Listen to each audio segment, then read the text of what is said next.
আসসালামু আলাইকুম। আমি খান জাহানিল নার্সারি থেকে মাওলানা ইসহাক আলী বলছিলাম।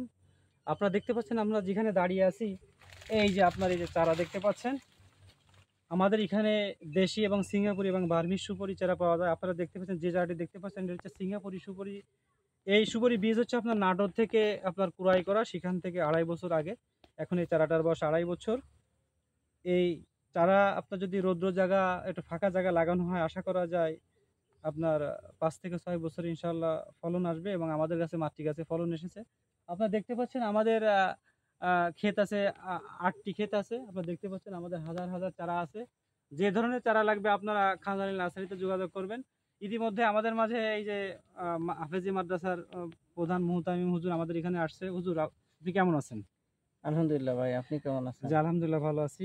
আপনার বিগত সময় যে আপনাকে যে চারাগুলো দেওয়া হয়েছে সেই চারাগুলোর অবস্থান কেমন? আলহামদুলিল্লাহ ভাই, যে আপনার কাছ থেকে যে চারাগুলো আমি নিছি, চারাগুলো আলহামদুলিল্লাহ খুব ভালোভাবেই আছে। চারাগুলো অনেক সুন্দর গঠন হয়েছে।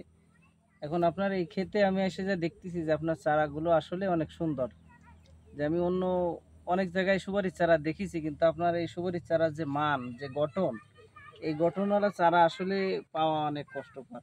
যে এতটুকু একটা চারা, এই চারাটা এর গোড়া দেখলেই মনে হয় যে আমাদের সাধারণত দেশে সুপারি গাছ, একটা গাছে সুপারি আসতে 8-10 বছর লেগে যায়।